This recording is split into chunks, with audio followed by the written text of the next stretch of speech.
Doug, we've got a storied rivalry to kick us off in week 3 on the Amazon Prime Thursday night game. We've got the Pittsburgh Steelers, the Cleveland Browns, two teams that after what they did in week 2, they'll need some redemption this week, right? The Steelers lost to the Patriots.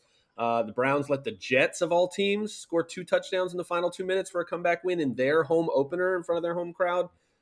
Doug, what's the one thing that each of these two teams need to do to get that Sunday that they had in week 2 out of their minds? I will say, Luke, before we get into this, and hello and welcome to week 3, is the Amazon Prime, the part of the broadcast, it's all 22 and Next Gen Stats live at the same time. Hello. Boy, Love that. That's nice. In the case of the Steelers, I'll be looking at their run fronts. With Jacoby Brissett at quarterback, the Browns obviously are leading with their run game. Nick Chubb, one of the NFL's best backs, scored 3 rushing touchdowns against the Jets. He might have wanted to slow play that last one because that allowed the Jets to get back in. And Nick famously ran out of bounds against the Texans a couple years ago, so that might have been a miscommunication between coach and player. We all know how great Cam Hayward is, but with TJ Watt out, it's on edge rusher Alex Highsmith to get things done outside, which he can do, 3 sacks in the opener. Veteran Larry Ogunjobi and rookie DeMarvin Leal, and Leal's played more outside now with Watt out, but he's kind of doing both. They have to help Hayward keep things better together on the inside, because like with Stephon Tuitt out last year, when Hayward was on the field, per Sports Info Solutions, Steelers give up 4.5 rushing yards per attempt. When Hayward was off, 5.5. That's how you lose ball games. So the Browns have the best NFL guard duo in Joel Bitonio and Wyatt Teller. They can waste you in the run game with everything from outside zone to old school power sweeps. And that, to me, is how this game is going to turn. Luke, what about you? Yeah, I mean, I'll live in the trenches in this matchup too. You look at the Steelers; they're going to have to lean on Najee Harris and maybe even Jaylen Warren, a guy that I know both of us really liked in the pre-draft process, right? The rookie out of Oklahoma State. But it's going to be hard because that offensive line is not great. But they're going to need to step it up because the Steelers can't have this game in Mitch Trubisky's hands, right? They can't afford to have him in 3rd and long situations, even without Jadeveon Clowney, who might be out for this game.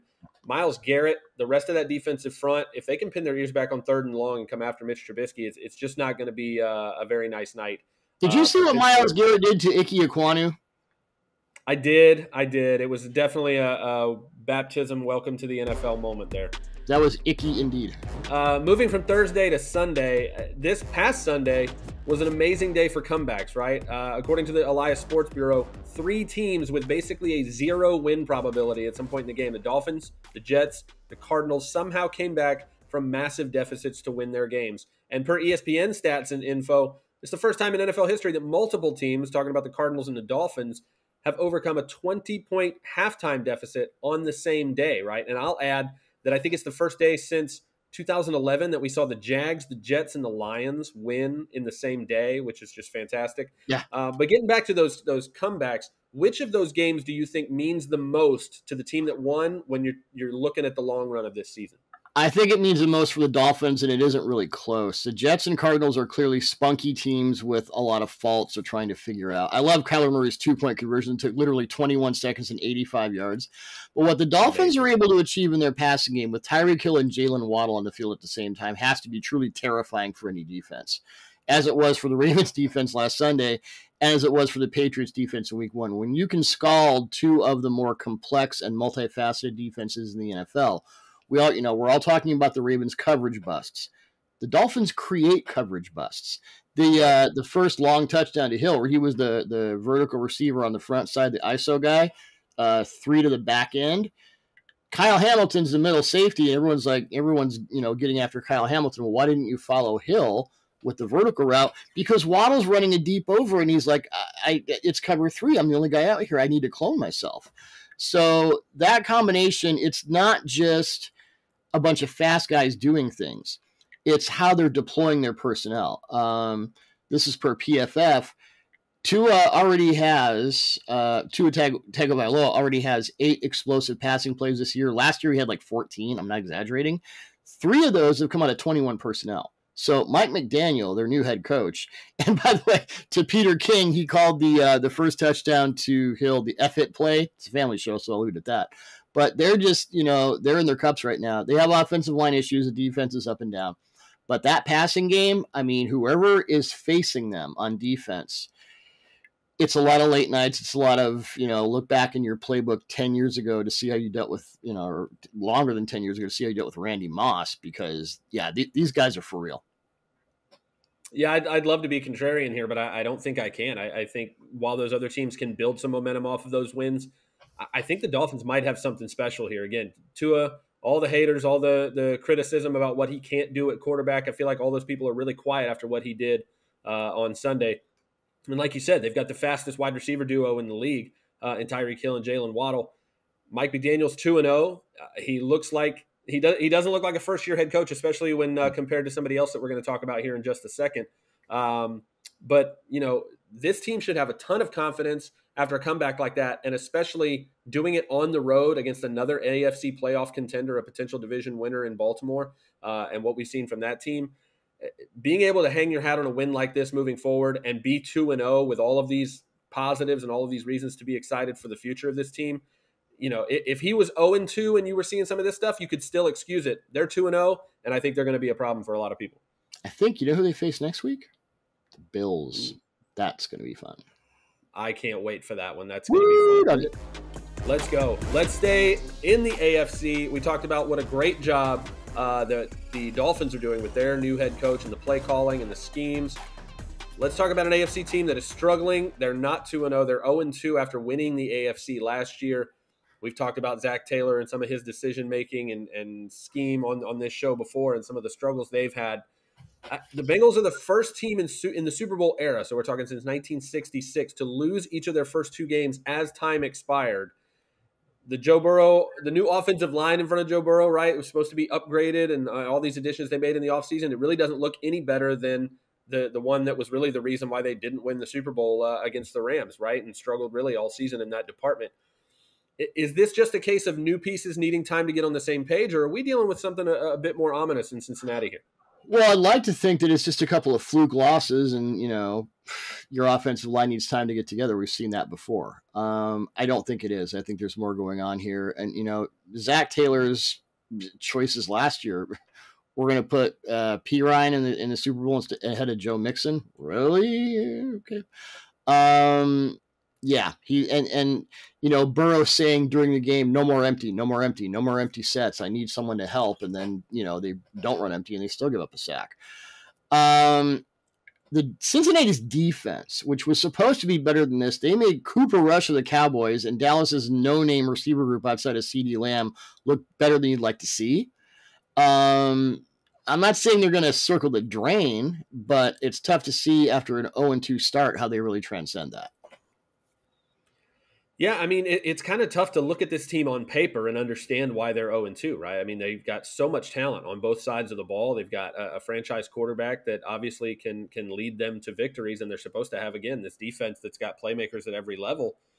And I think it all comes back to the coaching. I think it all starts at the top with Taylor. It seems like he's struggling to make adjustments away from what his team continues to prove to him they cannot do well. Yep. And put them in position to what they do best, right? Or at least figure out what that is if you don't know yet, right? Try something else if this isn't working. Burrow's obviously feeling the pressure. Again, he's creating, I think, as many sacks as the offensive line is now, just because that's now a self-fulfilling prophecy, right? Where you're not convinced you can be protected, so you start looking down instead of looking upfield and create some of those problems on your own. We're about to talk about another quarterback who's had that problem for years. Yeah. Yeah. I mean, like you said, the defense isn't the unit we saw in the playoffs last year either. But again, it starts with coaching. Zach Taylor has got to set the tone for the rest of this team and inspire confidence that he knows what he's doing. And honestly, through 2 weeks, it doesn't look like he does. And I don't think the Bengals are going anywhere anytime soon until he figures that out. Well, we just talked about Mike McDaniel having Hill and Waddle. Zach Taylor has, Jamar Chase and T. Higgins and Tyler Boyd in the slot, one of the more underrated slot receivers in the NFL. Yep. You're going to tell me that Zach Taylor would do with Hill and Waddle what McDaniel is doing, or that McDaniel would do even better with the Bengals receivers were he in charge of them?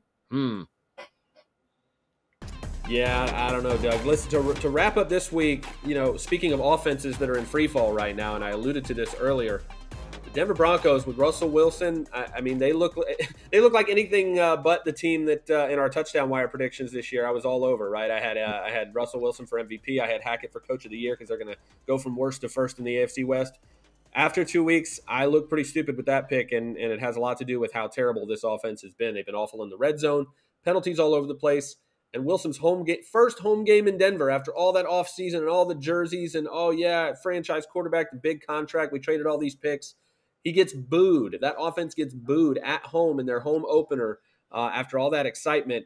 The crowd counting down the game clock to help the team out because of the delay of game penalties. Man, that's got to be embarrassing. We really have to ask the same question here. Is this more about everyone in that offense learning how to work together with a new coach and a new quarterback, or is there something more afoot in Denver? Yeah, poor Wilson. He comes back to Seattle, gets booed in week 1, and then goes home to Denver and gets booed in week 2. He's like, I can't win here. Maybe I need to go to Las Vegas and get booed by Raider fans and feel better. I think the Broncos have a larger issue in their passing game, and that's a head coach, Nathaniel Hackett. I mean, all due respect, he's in over his head. He either needs a situational expert voice or he needs to hand off the offensive play calling responsibilities to somebody else so he can deal with, they can't even get punts and kickoffs right. He's doing too much, which means he's not doing anything well enough. We really don't even know whether Hackett has the ability to be a good head coach right now because he's laden with all these responsibilities. Crucial responsibilities upon which game-changing decisions are made, and very few coaches can make that work. We need to see how that plays out before we can have any idea of what the Broncos look like on the field, because right now, the problem starts above the neck, and it's not looking good. Yeah, listen, you know me, I'm in the Tampa area, and hearing from Todd Bowles, who is getting his second chance at being a head coach, and anytime he's been asked this offseason about what he learned during his first tenure as a head coach with the New York Jets, was the ability to delegate. And that's something Jason Light, the general manager in Tampa Bay, has talked about earlier in his time as the GM when they struggled in Tampa Bay, how much he learned about how to surround yourself with other coaches, other personnel, people that know what they're doing, and allow those people to do their jobs well. So it frees you up as kind of the person at the top of that flow chart to do the things that only you can do and do those things well. And I think that's the issue here in Denver, right? Is that Hackett is needing to learn what Todd Bowles learned after he was fired in New York, right? Which is that, listen, I can't put all of these things on myself, especially as a first-year head coach, and expect us to be successful. He has got to see who else on his staff can handle certain responsibilities and free him up to have the mental capacity, even on game day, to make, like you said, those critical situational decisions that are the difference between winning and losing games in the NFL. I'm not bashing Hackett. It's a lot. It's just a lot for anybody. It's a lot for anybody, but that's all for us for this week, Doug. This episode of 4 Down Territory is in the books. We thank you guys so much for joining us again. For Doug Farrar, I'm Luke Easterling, and we will see you next week. Enjoy week 3, everyone.